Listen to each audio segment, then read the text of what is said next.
Hi, I'm Annie of ByAnnie.com and Patterns by Annie, and I'm excited to talk to you about beautiful bindings. Bindings add structure, style, and a beautiful professional finish to your projects. In this class, you will learn about styles and types of bindings and how to easily make custom bindings. You'll also learn to achieve smooth, wrinkle-free bindings on any project. One of the hallmarks of a ByAnnie bag is that there are no raw edges anywhere, even on the inside. By binding all exposed seams, we give a project a truly professional finish. Bindings also add design and style to your project. Making your own custom bindings means that you can use fabrics that match your project or add a fun pop of color. The striped binding on this bag really livens it up and makes it special. We also love the structure that bindings give a project. The binding on this caddy really helps it to stand up and be sturdy. I'm often asked, what type of cording did you use on that edge? My response? None. This is simply a double fold binding covering 2 layers of quilted fabric. The soft and stable in the seams gives the appearance and structure of a corded binding without any extra steps. Let's start by talking about styles and types of fabric bindings and why we make our own custom bindings. Our patterns use 2 styles of fabric binding, single fold and double fold. A single fold binding has just 1 layer of fabric covering the raw edges. We rarely use this method in our patterns, reserving it for edges that won't get a lot of wear and tear or where we want to reduce bulk, such as on the side edges of this bag.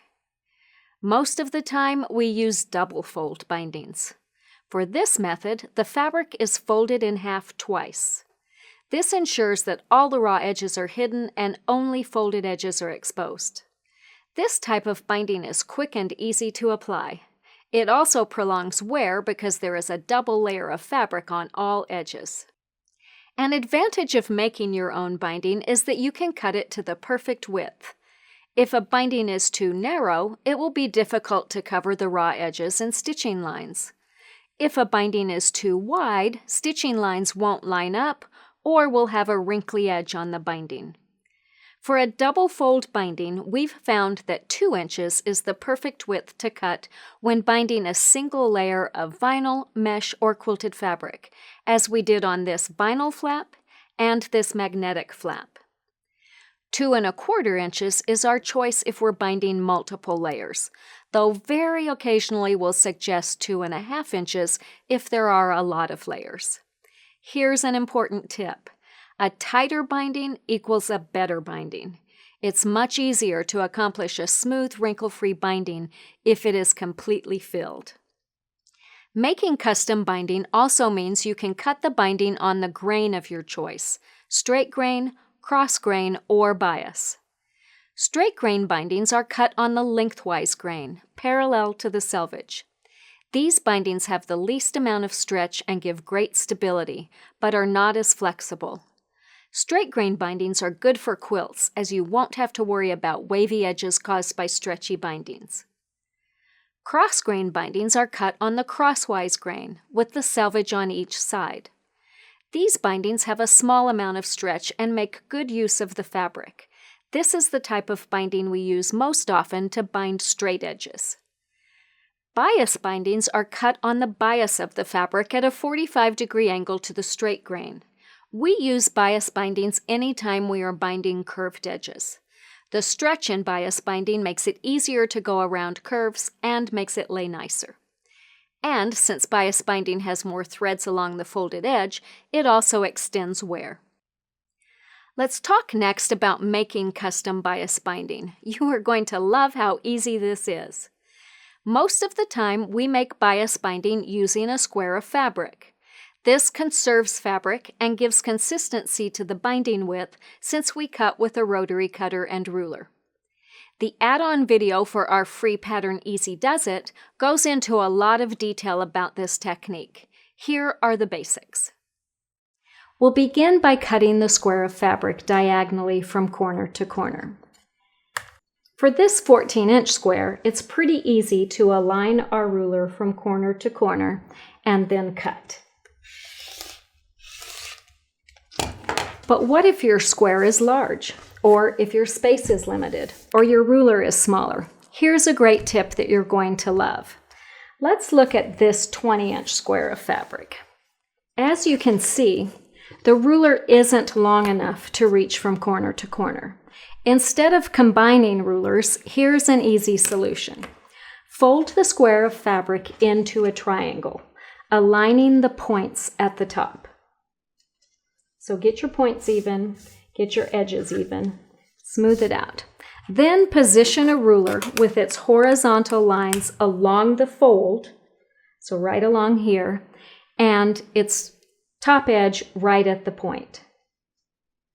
Actually, I'm a little bit off there, so I'm going to get that a little more even.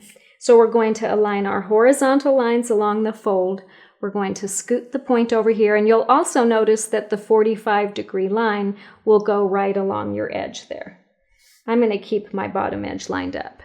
Then I can just use my rotary cutter along the right edge of the ruler and cut, and I've got 2 triangles. Same as I did for the other one. We'll set these aside and go back to our smaller ones. But folding the square like that really made it so easy to cut the larger square into triangles. Once our triangles are cut, our next step is to rotate them so that we can sew them together. So I'm going to rotate one triangle to make a mountain. The peak is going to be at the top.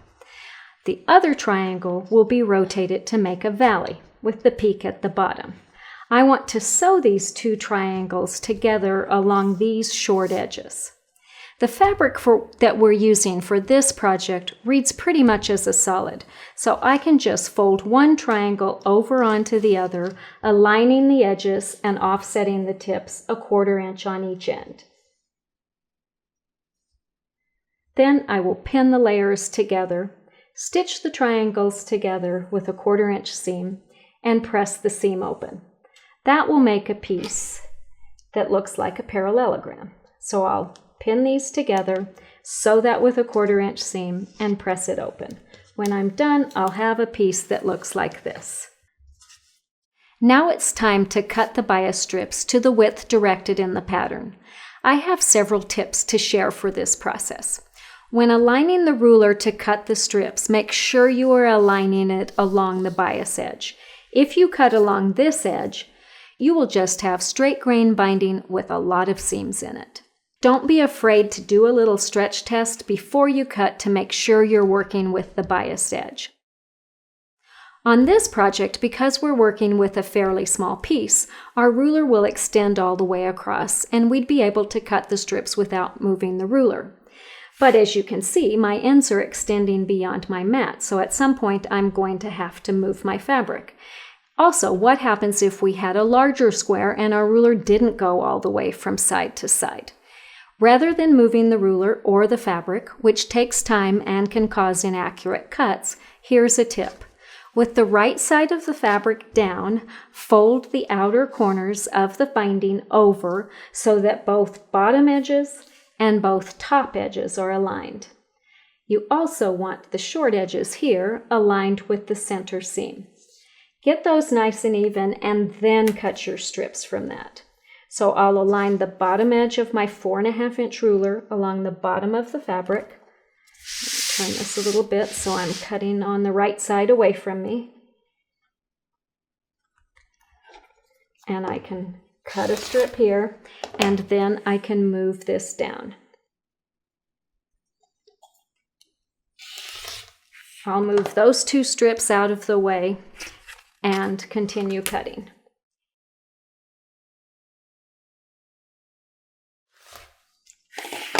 Now that all of our strips are cut, we'll join them to make a continuous strip of binding for our project. Note that the strips already have diagonal ends. If joining strips is new to you, here's a tip to make joining them extra easy. Position 2 strips on your work table and butt them together so that the ends are aligned. You want them to look just like they're going to look once they're joined. Then fold the strip on the left over onto the other strip so that the right sides are together. Align them with your 1/4 inch tips extending on each end. You're going to sew these together with a 1/4 inch seam. and you want that seam to be aligned from cleavage to cleavage. When I first started doing this, I marked my seam allowance to make it easy to determine how to align the strips. That's not cheating, so do what it takes to make it easy until you get the hang of it. So I'm going to pin these together, and then we'll continue pinning all of our strips together, and then we're going to sew this together with a 1/4 inch seam. Once the seams are sewn together, you want to press them open. For a long strip, I go to the ironing board. For just 1 or 2 strips, I use the pressing tool to press the seam open. Then you want to trim the overhanging tips even with the edges of the strip. And I just use my rotary cutter to run along there and trim those off. And your bias binding is ready to go. Let's talk now about how to attach binding, whether it is straight grain, cross grain, or bias. This really is easy if you know a few basic principles and have the right tools. 2 tools are essential in my mind to accomplish beautiful bindings. First, a sewing machine with the needle down feature and a good 1/4 inch foot. Accurate 1/4 inch seams are especially important for bindings. The needle down feature ensures that you can always stop with the needle down to readjust without your fabric moving. The ByAnnie stiletto and pressing tool is another essential part of my toolbox. It's comfortable to hold and has flat edges so it won't roll away. Most important is its sand ground point. It really helps position and hold fabric in place. I truly cannot imagine sewing without this tool. The first step when binding edges is to prepare the binding, and I have a great tip to save you from slaving over a hot iron. Begin by folding the binding in half with the right side out, aligning the long raw edges. Then, pin the binding every 3 inches or so to secure. Note that I said pin, not press. Pinning rather than pressing helps make the binding smoother and eliminates wrinkles. I recommend that you do this with the binding laying flat on the table to keep the edges aligned. Crooked pieces are also apt to cause wrinkles when the binding is attached. We're ready to attach the binding. Let's start by binding the top straight edge of a flat piece of fabric for a pocket. We prefer to attach bindings completely by machine, and we found that the binding usually looks best on the side sewn last. So we generally sew the binding first to the back of the piece being bound. For this quilted fabric pocket, that means sewing first to the lining side. If this pocket were made of mesh or vinyl, which don't have right or wrong sides, just pick a side. Match the raw edges of the binding with the top edge of the pocket and sew through the layers with an accurate 1/4 inch seam. Then turn the binding to the front, enclosing the raw edges. If you are binding a pocket made of mesh, use a pressing tool to press the seam up toward the binding so that all the raw edges will be hidden when the binding is folded over. Finally, top stitch close to the folded edge of the binding. Use a stiletto to help position the binding and hold it in place as you stitch. Our goal is that the folded edge of the binding falls just beyond the line of stitching that attached the binding. If we stitch just inside that folded edge, this line of stitching should fall out in the same place on the other side. Believe it or not, we've got an even easier way to bind a straight flat piece. This method involves a different product, fold-over elastic. The add-on video for our free pattern, Call Me, covers this technique in depth. Here's a quick summary. Open the fold-over elastic and position the mesh pocket on top, aligning the long edge of the pocket along the center fold line of the elastic. Fold the elastic over the mesh and stitch across the bottom open side of the elastic, sewing through all the layers. Be careful not to stretch the mesh or fold-over elastic as you stitch. Here's a tip for a future project though. If you'd like to make a gathered pocket, you can cut the mesh or fabric larger than the elastic and stretch the elastic as you stitch. That's a really easy way to create a gathered pocket. As you can see, binding a single edge is super easy. But what happens if we need to bind all the way around a project, as on these handy bags for carrying project pieces? Here are some tips. We especially like rounded corners. They look good and are easiest to bind. So we usually begin by rounding the corners on the piece to be bound. A circle ruler makes this quick and easy. Just position it in each corner to be rounded and cut off the excess. Then we can just stitch all around the piece, gently easing the binding in as we go around the curves. The add-on video for our free pattern Peacekeeper includes lots of tips for accomplishing that. Let's watch. I'm going to leave about a 6-inch tail so that I have room to work when I joined the ends later, and then I'm going to start stitching about 3 inches in from this bottom corner. We want to align the raw edges of the binding with the raw edges of the organizer and keep the binding really nice and smooth as we go around the edges. As we go around the corners, we don't want to sew any creases in the binding, so just smooth it with your fingers as you go and ease it around the corners. A stiletto will really help to hold it in place. You want to sew with a nice, accurate 1/4 inch seam as you go around, and you want to make sure that your foot is staying parallel to the edge, and you want to make sure everything is nice and smooth. If that's all too much to handle, concentrate on keeping the binding smooth and even with the edges and the foot parallel to the piece. You can worry less about the accurate 1/4 inch seam, so long as you stitch narrower than that. We can always go back and refine the seam later. We'll sew all the way around until we're about 3 inches in from the bottom right corner on the side where we started. We'll stop there so that we can join the ends and finish attaching the binding. As you can see, it's easy to stitch the binding around the curved edges. We'll talk later about joining ends, but let's go back to that video to show how to turn the binding to the front and finish stitching it in place. Then we will turn the binding to the front and stitch it down. This is where I usually will go all the way around the bag and fold it and see if it looks like it's falling out right. My goal is that this folded edge of the binding is going to be just beyond this line of stitching where I attached the binding, so that when I sew a little bit inside, my stitching falls out in the same place on the other side. If it seems like it's too far beyond that, which is the case right here, then I know that I need to go refine my stitch. So I usually kind of fold it over all the way around, testing it, and then go back and check the stitch in places that need it.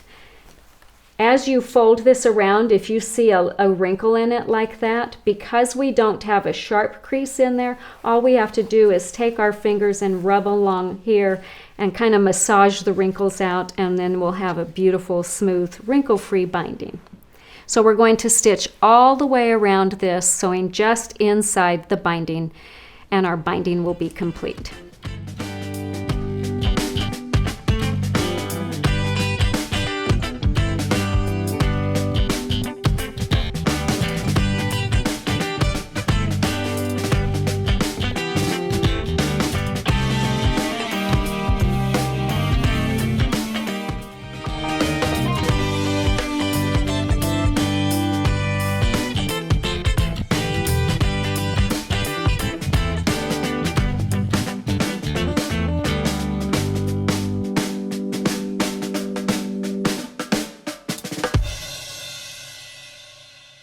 Next, let's discuss how to bind straight edges going around a project. Our preferred method is to miter the corners. Since there are no rounded edges on this project, we can use binding cut on the crosswise grain. We'll watch part of the add-on video for Project Bags 2.0 to learn to join the strips and miter the corners. We'll begin by joining the two strips to make one continuous piece. To reduce bulk in the seams, I prefer to join these strips with a diagonal seam rather than a regular straight seam. Here's why. If we sewed a regular 1/2-inch seam here, you'd have several layers of fabric all in the same spot, which would result in a bump in the binding. Sewing a diagonal seam distributes the bulk of the seam allowance across a larger area and results in a smoother binding. Here's how to join the pieces with a diagonal seam. Position one strip horizontally on your work table with its right side up. Position the short end of the other strip on top of the first strip with its right side down, aligning it at a 90-degree angle on the right end of the first strip. I usually scoot it over to the left just a little bit so that it's easy to see where the bottom corner is. On the top strip, mark a diagonal line from the top left corner to the bottom right corner. Then stitch the strips together, sewing along the marked line. Then press the seam open and trim the seam allowance to 1/4 inch. I find it easiest to press the seam open before trimming the seam allowance. Just don't forget to fold the strip away when trimming so that you don't cut through the strip. Once the binding has been sewn to the bag, we'll join the ends with a diagonal seam as well. To make that easy when we get to that step, let's trim one end of the binding at a 45-degree angle now. This is the end that will attach to the bag first. On this bag, we chose not to round the corners. Since it has square corners, we are going to miter the binding in the corners. This method involves folding the fabric in each corner, which will give a very professional finish to this beautiful bag. If you've never sewn mitered bindings, this is a perfect project to practice the technique, as you don't have to make a whole quilt in order to learn to miter. Just make a set of all 4 sizes of project bags, and the next time you need to bind a quilt with squared edges, you'll be a master. We want to align the raw edges of the binding with the raw edges of the bag and keep the binding really nice and smooth. Note that I don't pin or clip the binding to the bag. I like to stretch the binding just a little bit as I go, so I just align the edges of the binding with the edges of the bag and start sewing. A stiletto really helps to hold it in place. We'll sew the binding to the bag using an accurate 1/4 inch seam, stitching until we are a 1/4 inch from the first corner. I use my stiletto at a right angle to hold down the binding so that I can determine where the edge of the bag is. And since I'm using the 37 foot, I just need to watch for that edge of the fabric to be even with the notch, and I'll know it's time to stop. Stop with the needle down, raise the presser foot, and turn the bag so that the corner is at a 45-degree angle. Sew a straight line to the corner. This line will be at a 45-degree angle to the previous line. Lift the presser foot and move the bag away from the needle slightly. You can clip the threads if you like, but I usually don't bother. Fold the binding up along the diagonal line that was just sewn, making a diagonal fold, and finger press it along the fold.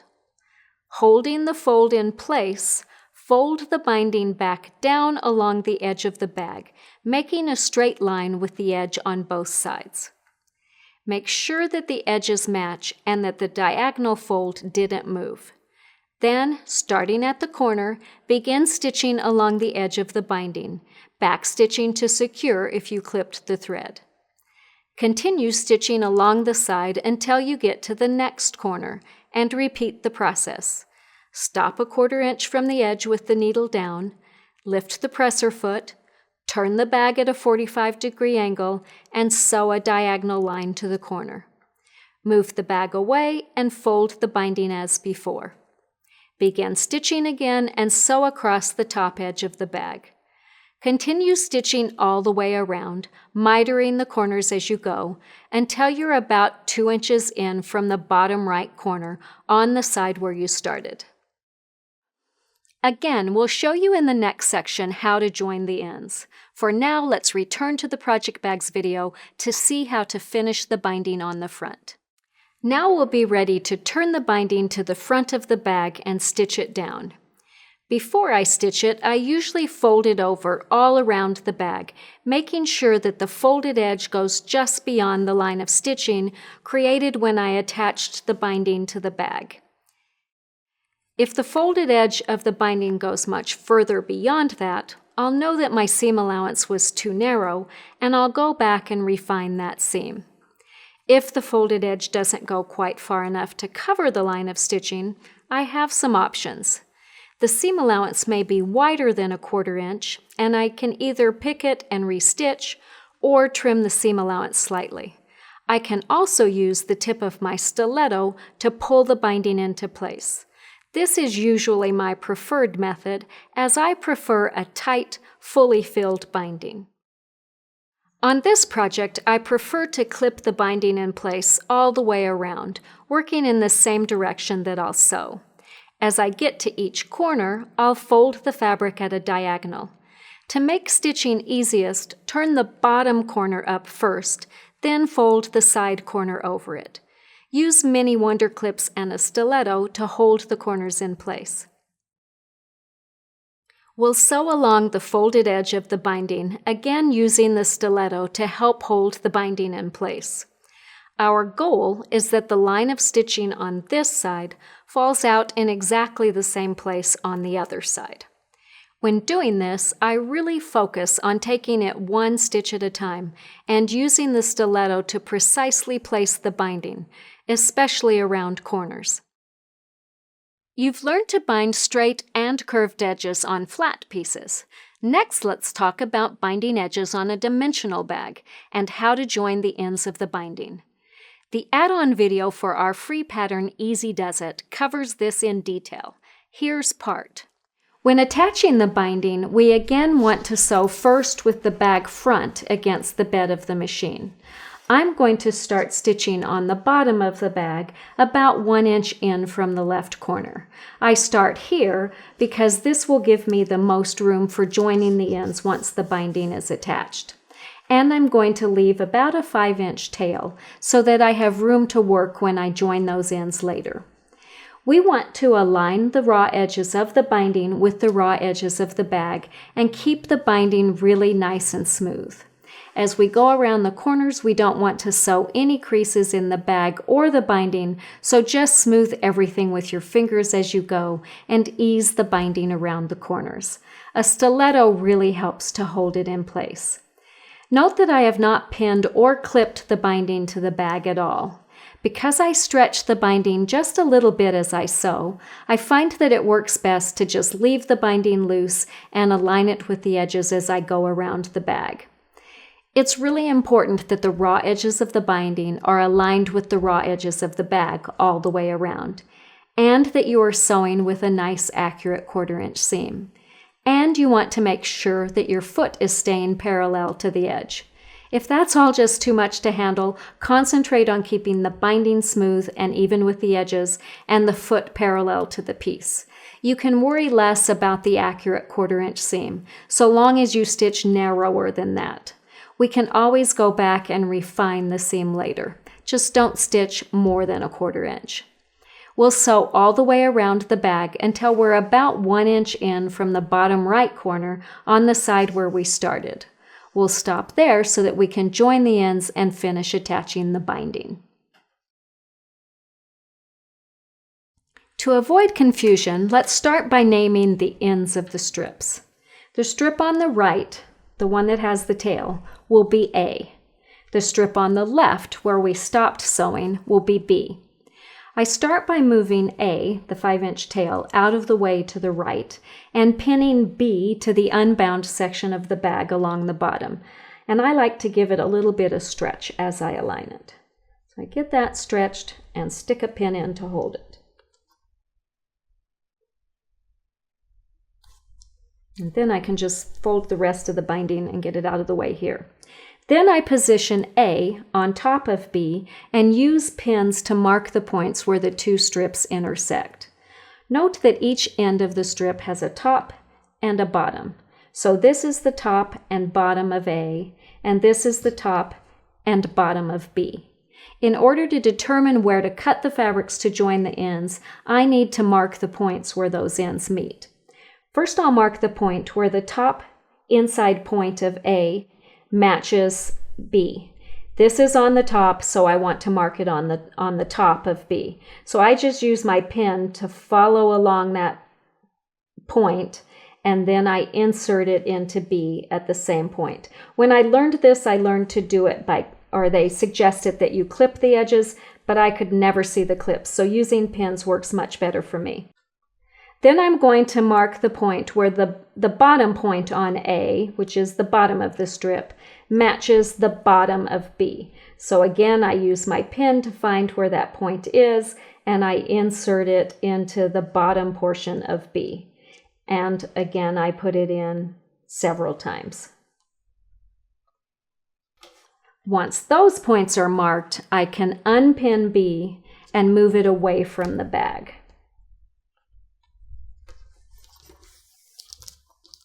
I need to trim its excess length, so I want to open the strip and flatten it on my table.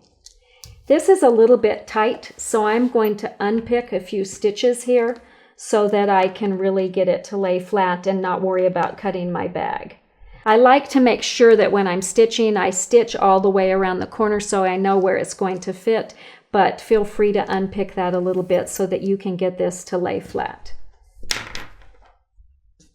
And you'll probably have to take a few pins out here too to get them to lay flat. The pins that were inserted into these points mark the points where the two strips meet.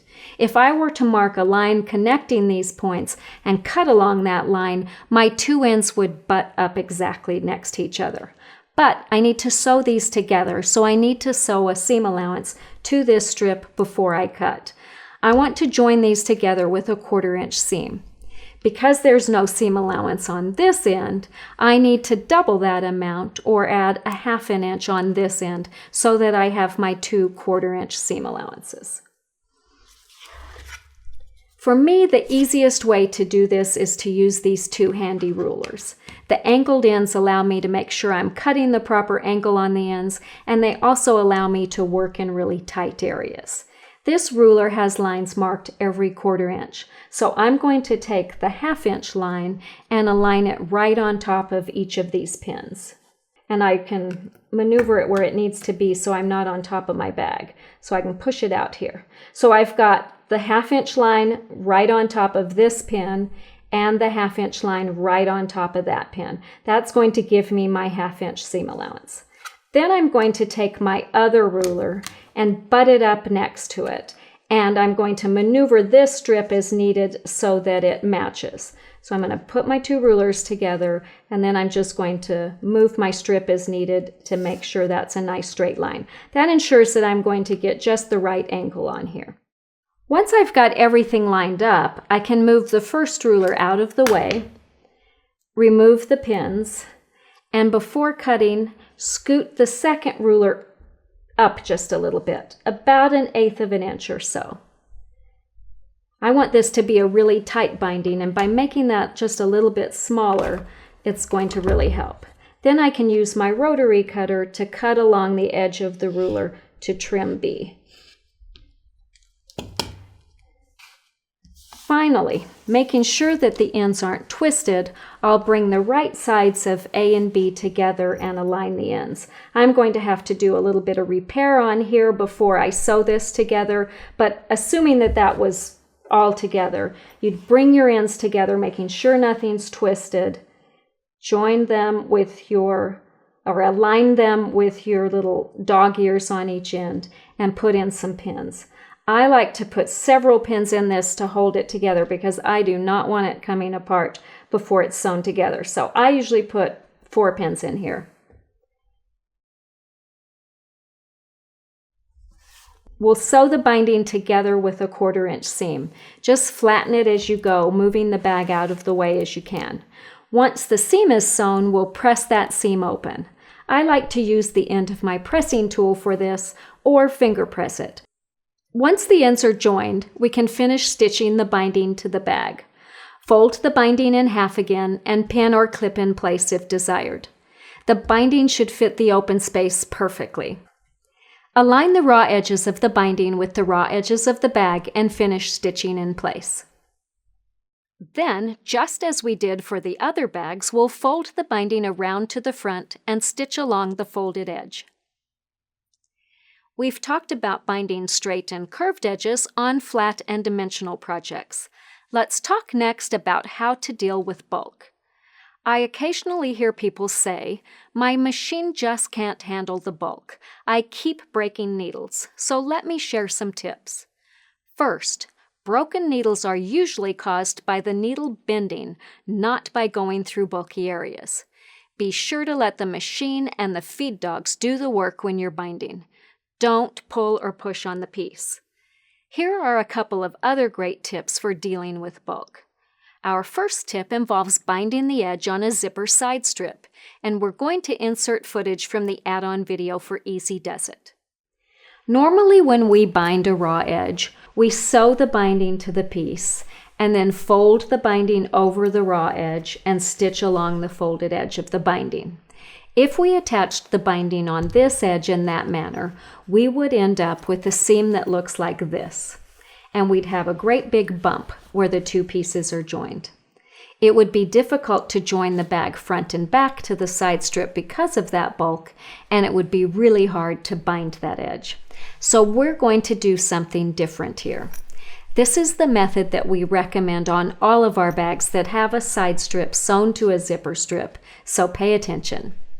On the zipper strip side of the just sewn seam, align one binding piece with its raw edges matching the raw edges of the seam. I'm going to go ahead and put some clips on there. It's really important that you sew this binding to the zipper side of the seam, and you'll see why in a minute. We are going to sew across the binding strip with a 3/8 inch seam. And then to help reduce bulk in the seams, we'll sew an extra couple of lines of stitching in the seam allowance at an 1/8 inch and a 1/4 inch. The more you sew through Soft and Stable, the more it compresses. So these extra lines of stitching are really going to help to mash things down. Because I always stitch with a 1/4 inch foot, I actually find it easiest to first stitch a 1/4 inch seam and then stitch an 1/8 of an inch on either side of that. I'll still end up with an 1/8, a 1/4, and 3/8 inch seams. I just sewed them in a different order. Now, rather than folding the binding over the edge and stitching along the folded edge, which as you can see would be impossible because of the larger seam allowances that we sewed, we're going to fold the binding flat onto the side strip and stitch down along the folded edge. This will enclose all these raw edges and give us a nice flat seam. I actually find it easiest to do this if I sew along the short edge of the binding first and then pivot and stitch across the folded edge. Note that because we sewed to the zipper strip first and then folded our binding over, the line of stitching along the edge of the binding is on the side strip. Had we sewn the binding to the side strip first and folded it over, that line of stitching would go through our zipper, which would not only look unsightly, but it would reduce the opening of the zipper. We've now got a nice flat seam, and it's going to be really easy to join the zipper side strip to the bag front and back. Our last tip involves how to deal with bulk when working with lots of layers, as on this In the Mix mixer cover. Let's watch part of the add-on video for that project. There is going to be a fair amount of bulk on these side seams once we get the binding sewn in place. To make it easier to bind these edges, use a smooth-faced hammer to compress the binding at each bottom corner. Be sure to choose a safe surface for hammering, away from your machine and not on a good table. I usually use an old cutting board as a surface. We want to turn the bindings on the sides toward the side strip, so once I have thoroughly hammered the corners, I clip the bindings towards the side strip on all 4 sides.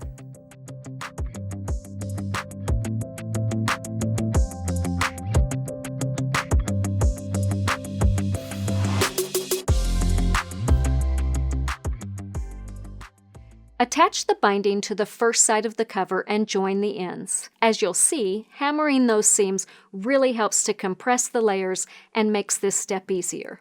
Now we're ready to turn the binding to the other side, enclosing the raw edges, and stitch it in place. It is much easier to sew along the edge of the binding if the cover is flat against the machine, and that's going to be easier to accomplish if the cover is turned inside out. So I'll start by turning the cover so that the lining side is out. I'll again hammer the seams on each side to help compress the layers and then clip the bindings in place. Then, sewing from the main fabric side, we'll sew along the folded edge of the binding, again using the stiletto to help hold the binding in place. Our goal is that the line of stitching on this side falls out in exactly the same place on the other side. Slow down when you get to the bulky areas on each corner. If necessary, use the needle up, needle down function to move the needle one stitch at a time through the bulky areas.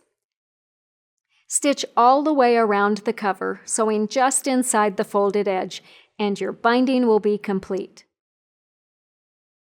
I hope you have enjoyed learning these binding techniques. As you have seen, sewing accurate seams, testing the bindings before you stitch them down, and using a stiletto to help position the binding really make a difference in producing smooth, wrinkle-free bindings. A beautifully bound edge takes a project from homemade to designer quality and gives a professional finish to any project. Remember that our free Peacekeeper, Call Me, and Easy Does It videos and patterns all include great tips for attaching bindings, including joining the ends. We can't wait to see the projects that you make, so be sure to share pictures with us. Find us on Facebook, Instagram, Pinterest, and YouTube by using @PatternsByAnnie. Or email pictures to us at marketing@ByAnnie.com. Thanks so much for watching. Happy stitching!